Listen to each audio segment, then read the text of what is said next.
Within a spherical charge distribution of charge density rho r, n equipotential surfaces of potential V naught plus delta V naught plus 2 delta V, and so on, V naught plus n delta V, where delta V is greater than 0, are drawn and have increasing radii r0, r1, r2, r3 up to rn respectively. If the difference in the radii of the surfaces is constant for all values of V0 and delta V, then these are the options which are given. I'll write them. So question हमें दे रखा है कि within a spherical charge distribution of a charge density rho r and equipotential surfaces of potential V0 plus delta V, तो a radius increase हो रहा है. So there is a radius where we have r0, potential is V0, and then we have a radius r1, potential is V0 plus delta V. Then we have a radius r2 where potential is V0 plus 2 delta we and so on. चल रहा है ये ऐसे, ठीक है. अब इसमें एक खास बात ये दे रखी है कि radius of surface for all values if the difference in the radius of the surfaces is constant for all values of V naught, यानी कि ये r1 यानी कि r1 minus R naught is equals to r2 minus r1 is equals to so on r3 minus r2, यानी कि potential surfaces के बीच की दूरी भी कांस्टेंट है. पोटेंशियल सर्फेसेस के बीच की दूरी देखिए यहाँ से कि हम ये रिलेशन लिखते हैं d are proportional to 1 by E. कहाँ से आया ये ई इक्वल्स टू माइनस का d V by D r. तो अगर पोटेंशियल कांस्टेंट रखी जाए, जो कि है भी, पोटेंशियल डिफरेंस कांस्टेंट है कि नहीं है. देखिए V naught plus delta V और अगला वाला वी नॉट प्लस, यहाँ वाला V naught plus delta V है, और ये वाला है V naught plus 2 delta V, और ये वी नॉट है. तो यहाँ पे डिफरेंस डेल्टा वी है, यहाँ पे डिफरेंस डेल्टा वी, और ऐसे इन्फॉर्मेशन दी हुई है कि आगे भी डेल्टा वी का ही पोटेंशियल डिफरेंस है. So if this becomes constant then we can write E proportional to 1 by D R and then D are proportional to 1 by E. You can also write like this.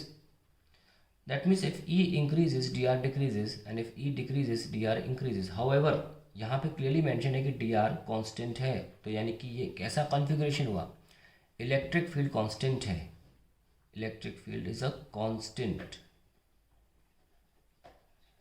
और जब electric field constant होती है तो charge density कैसी होती है, it is एक power कम. अगर इलेक्ट्रिक फील्ड की रेडियस के साथ जो भी फंक्शन है, suppose K power n, then you will always see that अगर ये इंटीजर है तो it will always be 1 power less. या उल्टा कर लें, अगर इसकी जो पावर है उससे हमेशा इलेक्ट्रिक फील्ड की पावर ज़्यादा रहेगी. सो अगर ये 0 है तो it will be 1 by r. So you can directly get the answer as 1 by r. However, you can also solve it, and solving ज़रूरी है क्योंकि ये तो आपको डायरेक्ट आंसर इसलिए मिल गया हो कि एक ऐसा आंसर आ रहा है तो डायरेक्ट सोचा जा सकता है. सॉल्व कैसे करेंगे, देखिए कि इलेक्ट्रिक फील्ड तो हमें पता चल गया कांस्टेंट है. तो चार्ज डिस्ट्रीब्यूशन के लिए जाएंगे अगर, तो k d q by r square is equals to a constant, and then we have to find out the charge distribution which can be written as rho dv, and rho is radius dependent. अभी तो हमें पता नहीं है ना कि it is actually में constant or not, or whatever the relation is. तो we can write rho suffix r into 4 pi in a spherical region बोला हुआ है. तो अगर वॉल्यूम ऑफ स्फीयर ले लें 4 pi 3 pi r cube, then dv becomes 4 by 3 pi and 3 r square into dr. So that's why we write rho r 4 pi r square. So this has to be a charge of the configuration we have, spherical charge जहाँ भी फैला हुआ है. अब इसको यहाँ put कर देते हैं कि rho r into 4 pi r square dr divided by r square, which should be a constant, say c.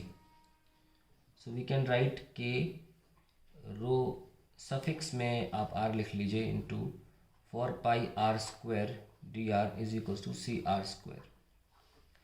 Now we differentiate the entire term. आप चाहें तो k यहाँ रख लीजिए और एक और कांस्टेंट बना लीजिए c dash r square. और अगर हम इस टर्म को डिफरेंशिएट करें d by d r of rho suffix r, integration है, into 4 pi r square dr is equals to, ये आ जाएगा 2 r c डैश.